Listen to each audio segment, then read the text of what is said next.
तो fourth episode की शुरुआत होती है तीन पायरेट्स से जो एक बोट पे हैं और बोलते हैं आज तो हमने बहुत बड़ा हाथ मारा है, अब शायद कैप्टन बगी हम पे गुस्सा नहीं होंगे।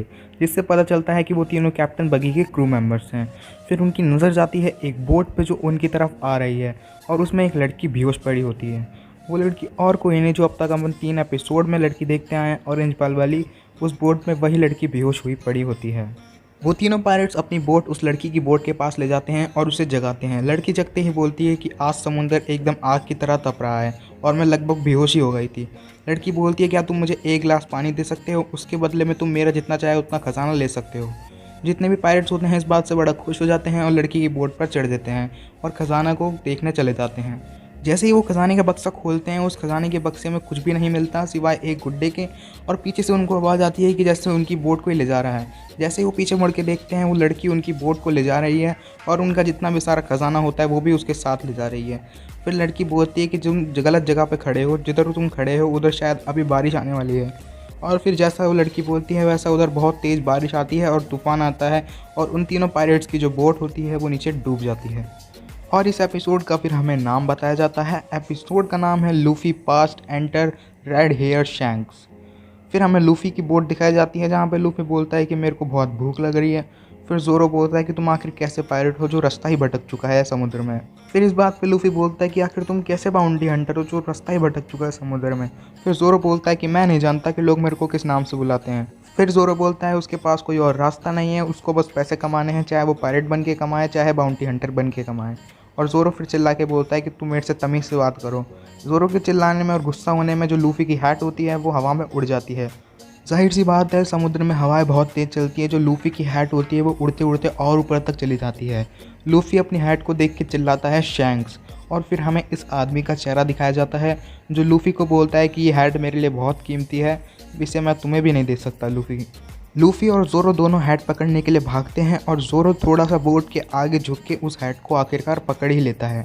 तो फिर हमें अगले सीन में दिखाया जाता है लूफी का पास्ट, जिधर छोटा लूफी और एक आदमी जिसने वैसी हैट पहन रखी है एक बार में बैठे हैं। लूफी अपने पास बैठे आदमी से बोलता है तो मुझे भी अपने अगले मिशन पे ले चलो शैंक्स। फिर आखिर में वो शैंक्स बोलता है जिससे हमें पता चलता है कि उस आदमी का नाम शैंक्स है। फिर शैंक्स बोलता है कि जैसे तुम भी एक पायरेट हो।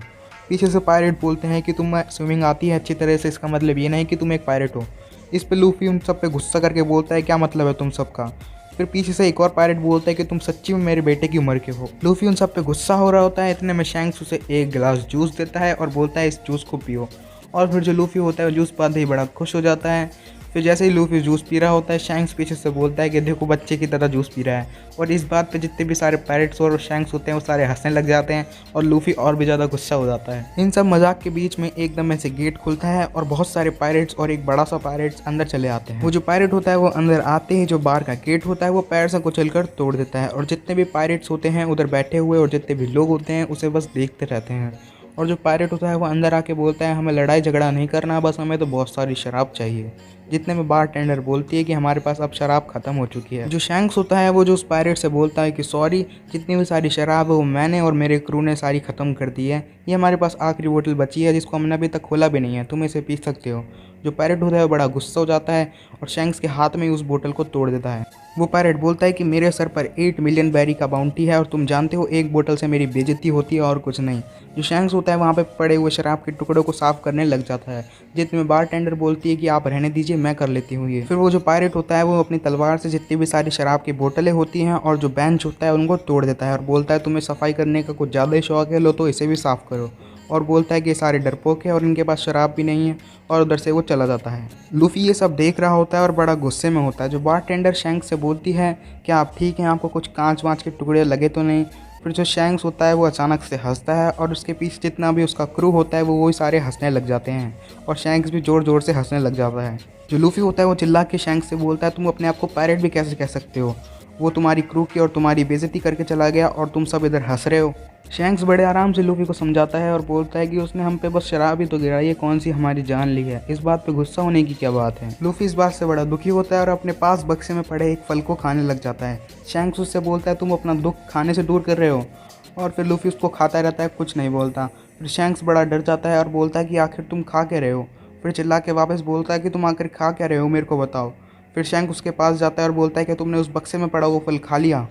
जो शैंक्स होता है बड़ा गुस्से में आके लूफी को उल्टा कर देता है और बोलता है कि जो तुमने फल खाया है उसे अपने शरीर से बाहर निकालो, या आप यहीं पे उल्टी करो। अचानक से लूफी के पैर बड़े हो जाते हैं और लूफी का सर ज़मीन से टकरा जाता है और लूफी का सर लाल हो जाता है। फिर शैंक्स गुस्सा करके लूफी को बोलता है कि जो तुमने खाया है उसे गम गम फल कहते हैं और वो एक डेविल का फल है, अब तुम ज़िंदगी भर स्विमिंग नहीं कर पाओगे। जिससे हमें पता चलता है कि लूफी पहले एक बहुत अच्छा स्विमर था। इतने में बारटेंडर कहती है कि अब इसकी बॉडी रबर की बन चुकी है और फिर लूफी होता है इस बात से बड़ा दुखी होता है कि उसकी स्विमिंग करने की एबिलिटी जा चुकी है। फिर हमें अगले दिन का सीन दिखाया जाता है। जो बार होता है वो बड़ा बिखरा पड़ा होता है और उधर सारा सामान उल्टा पुल्टा पड़ा होता है। जो लूफी होता है वो एक आदमी से बोलता है कि अभी की अभी माफ़ी मांगो। फिर पता चलता है कि वो कोई आदमी और कोई नहीं, वो कल वाला पायरेट ही होता है। फिर हमें थोड़ी देर पहले का सीन दिखाया जाता है जहाँ पे जो आदमी होता है वो जितने भी पायरेट्स होते हैं और शैंक्स की बुराई कर रहा होता है और बोलता है कि वो सारे डरपोक पायरेट्स हैं। फिर लूफी उस बात पे बड़ा गुस्सा हो जाता है और बोलता है कि शैंक्स से अभी की अभी माफ़ी मांगो। फिर हमें वापस प्रेजेंट टाइम का सीन दिखाया जाता है। जो आदमी होता है वो लूफी के सर पर पैर रख देता है पूरी तरह से। इतने में जो बारटेंडर होती है वो मेयर को लेकर उधर पहुंच जाती है। जो मेयर होता है उस पायरेट से बोलता है कि मैं जानता नहीं लूफी ने क्या किया है, पर इसने जो भी किया होगा मैं तुमसे हाथ जोड़ के माफ़ी मांगता हूँ, और अपना सर नीचे झुका लेता है। इस बात से लूफी बड़ा हैरान होता है और दुखी भी होता है। जो पायरेट होता है वो लूफी से बोलता है कि देख तेरी वजह से इस बूढ़े आदमी को मेरे से माफ़ी मांगनी पड़ रही है। फिर हमें दिखाया जाता है कि जो शैंक्स है और जितना भी उसका क्रू है वो सारे के सारे उधर पहुंच जाते हैं। ये बात देखकर जो आदमी होता है वो बोलता है कि ओह, तो डरपोक लोग भी यहाँ पे आ चुके हैं। फिर शैंक्स चिल्ला के बोलता है कि लूफी, तुमने तो कहा था कि तुम्हारा पंच पिस्तौल की तरह है। लूफी इस बात पे चिल्ला के बोलता है कि मजाक का टाइम नहीं है शैंक्स। और फिर एक पायरेट होता है वो शैंक्स के सर पे बंदूक तान के खड़ा हो जाता है। इस बात को देखकर लूफी बड़ा डर जाता है और शैंक्स बोलता है कि इस बंदूक की गोली पे अपनी पूरी ज़िंदगी लगा दो। तो फिर वो पायरेट बोलता है क्या बोल रहे हो तुम। फिर शैंक्स बोलता है कि अगर तुमने बंदूक निकाल ही ली है तो इसकी गोली पे अपनी पूरी ज़िंदगी लगा दो। फिर इतने में हमें पता चलता है कि जो शैंक्स का पायरेट होता है वो उस पायरेट को उड़ा देता है अपनी गोली से। फिर वो आदमी होता है वहीं पे मर जाता है। और फिर जो शैंक्स चिल्ला के बोलता है कि उस दिन तुमने मेरे पे शराब उड़ाई थी, तब मैंने कुछ नहीं बोला, पर अगर कोई मेरे साथियों को परेशान करेगा तो मैं चुप नहीं बैठूंगा और तुम्हें इसकी कीमत चुकानी पड़ेगी। जो बुरा पायरेट होता है वो बड़ा हंसता है और बोलता है कीमत चुकानी पड़ेगी। और फिर वो अपने जितने भी पायरेट्स होते हैं उन सबको उसके पायरेट से लड़ने के लिए भेज देता है। और फिर बस शैंक्स का एक ही आदमी आता है और बंदूक से उन सभी लोगों को ढेर कर देता है। फिर वो बोलता है कि अगर तुम्हें शैंक्स से लड़ना है तो जाओ वारशिप लेके आओ या पूरी सेना लेके आओ। ये सब सुनने के बाद वो पायरेट होता है बड़ा डर जाता है और स्मोक बॉम्ब फेंक के जितने भी चारों तरफ धुआं धुआं कर देता है और वहाँ से भाग जाता है। पर जैसे ही धुआं हटती है वैसे ही पता चलता है कि वो आदमी लूफी को भी अपने साथ ले गया है। और ये बात सुनकर शैंक्स होता है वो बिल्कुल पागल हो जाता है और बोलता है कि पता नहीं वो लूफी को कहाँ पे लेकर गया होगा, जाके ढूंढो उसको। फिर दूसरे सीन में हमें दिखाया जाता है जो पूरा पायरेट है वो लूफी को समुद्र में लिया है अपनी छोटी सी बोट पे और लूफी को हवा में पकड़ा हुआ है। लूफी बोलता है कि मैं प्रार्थना करूँगा कि तुम जल्दी मर जाओ। फिर जो पायरेट होता है मैं भी यही प्रार्थना करता हूँ और लूफी को ये कह के समुद्र में फेंक देता है। और लूफी तैर तो अब सकता नहीं है क्योंकि उसने गम गम फल खाया है और उसका शरीर अब रबर का बन चुका है, इसलिए अब वो कभी तैर ही नहीं पाएगा। लूफी डूबता डूबता कहता है कि मुझे बचाओ मुझे बचाओ। ये सब देखने के बाद वो पायरेट जोर जोर से हंसता है। फिर अचानक से उस पायरेट के पीछे एक सी मॉन्स्टर आता है और वो सी मॉन्स्टर पायरेट को और उसकी बोट को दोनों को खा जाता है। इस बात को देखकर जो लूफी होता है वो डूबते डूबते बड़ा हंसता है और बोलता है कि मैं इसलिए रो रहा था क्योंकि मैं तुम्हें एक ज़ोरदार घूसा भी नहीं मार पाया। फिर जो बताया जाता है कि जो सी मॉन्स्टर है वो ज़ोरदार तरीके से लूफी की तरफ पीछे पड़ चुका है और फिर एकदम में से लूफी को खाने ही वाला होता है कि शैंक्स आके उसको बचा लेता है। लूफी को बचाने के बाद शैंक्स सी मॉन्स्टर की आंखों में देखता है और फिर सी मॉन्स्टर भी शैंक्स की आंखों में देखता है। पता नहीं सी मॉन्स्टर शैंक्स की आंखों में ऐसा क्या देखता है, पर वो बहुत डर जाता है और उधर से भाग लेता है। जैसे ही सी मॉन्स्टर चला जाता है वैसे ही लूफी रोने लग जाता है बहुत ज़ोर ज़ोर से। फिर शैंक्स बोलता है अब तो सब ठीक है ना, अब तुम क्यों रो रहे हो। फिर लूफी बोलता है कि पर तुम्हारा हाथ। फिर दिखाया जाता है कि जो शैंक्स का हाथ है वो सी मॉन्स्टर के कारण पूरा कट चुका है। फिर शैंक्स बोलता है ये तो बस एक छोटी सी कुर्बानी थी तुमको बचाने के लिए। फिर हमें बात का सीन दिखाया जाता है जहाँ पे शैंक्स और जितना भी उसका क्रू होता है वो वापस मिशन पर जा रहे होते हैं। फिर लूफी उनके पीछे खड़ा है और लूफी बोलता है मैंने सोच लिया है मैं भी पायरेट बनूंगा। फिर शैंक्स बोलता है तुम पायरेट कभी नहीं बन पाओगे। इस बात से लूफी जो होता है थोड़ा सा गुस्सा आ जाता है उसको और फिर लूफी चिल्ला के बोलता है कि मैं पायरेट नहीं बनूंगा लेकिन पायरेट्स का राजा बनूंगा वन पीस खजाने को ढूंढ के। ये सब सुनने के बाद शैंक्स बोलता है अच्छा तो तुम हमको भी सरपास करोगे।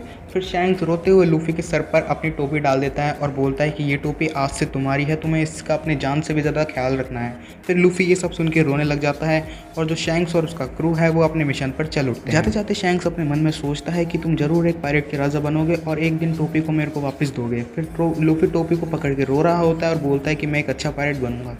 फिर हमें प्रेजेंट टाइम का सीन दिखाया जाता है जहाँ पे लूफी अपनी टोपी को पकड़ के ये सब सोच रहा है। फिर जोरो बोलता है कि ये टोपी तुम्हारे लिए इंपॉर्टेंट है। तो फिर लूफी उस टोपी को पहनते हुए बोलता है कि हाँ, ये मेरे को मेरी जान से भी ज़्यादा प्यारी है। इस सब के बाद जोरो बोलता है कि उसको बहुत भूख लगी है और वो भूख से मर जाएगा। फिर लूफी बोलता है हवा में देख के, क्योंकि हवा में उसको एक चिड़िया दिखती है। फिर लूफी बोलता है क्या तुम वो खाओगे? फिर जोरो बोलेगा कि वो चिड़िया कैसे पकड़ेंगे हम। तो फिर लूफी बोलता है ये सब तो मेरे को मुझ पर छोड़ दो। फिर लूफी अपना हाथ ऊपर करता है और हवा में ज़ोर से उछलता है बोर्ड के सहारे से।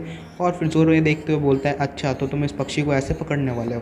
फिर थोड़ी देर बाद का हमें सीन दिखाया जाता है जहाँ पे वो जो पक्षी होती है वो मामूली पक्षी नहीं है, एक मॉन्स्टर होती है जो लूफी से बहुत ज़्यादा बड़ी होती है। और जो लूफी होता है वो उसकी चोंच में अटक जाता है। ये देखते हुए जोरो बहुत तेज़ी से चिल्लाता है कि तुम पागल हो, तुम्हें ये नहीं पता कि वो एक मॉन्स्टर है। और फिर जोरो तेज तेज बोट को चलाने लग जाता है लूफी को पकड़ते हुए। और जो 3 पायरेट्स थे जिन्हें वो लड़की धोखा दे के गई थी वो भी उधर होते हैं और बोलते हैं कि रुक जाओ, हमको बोट पे चढ़ाओ। फिर जोरो बोलता है कि मेरे पास टाइम नहीं है, तुम खुद चढ़ जाओ अगर चढ़ना चाहते हो तो। बोट पे चढ़ते ही वो तलवार दिखाते हैं जोरो को और बोलते हैं कि बोट अब से हमारी है, हम बगी के आदमी हैं। फिर जोरो गुस्से में बोलता है क्या? फिर अगला सीन हमें दिखाया जाता है कि वो बोलते हैं कि हमें पता नहीं था कि तुम बाउंटी हंटर जोरो हो, हम तुम्हारी हर बात मानेंगे। जोरो उनको बताता है कैसे उसने अपना दोस्त खो दिया है, वो हवा में अटका पड़ा है। पर वो बोलता है कि वो वापस ना वापस कैसे तरीके से आ जाएगा। फिर जोरो पूछता है कि कैप्टन बगी कोई बड़ा आदमी है? फिर वो बोलता है तुम जानते नहीं हो कितना बड़ा आदमी है, उसने डेविल का एक फ्रूट खाया था और उसके अंदर अजीब सी ताकत है एक। फिर हमें दूसरा सीन दिखाया जाता है ऑरेंज बाल वाली लड़की का, जो वही मैप लेके भाग रही है और उसके पीछे एक और बहुत सारे गुंडे भाग रहे हैं।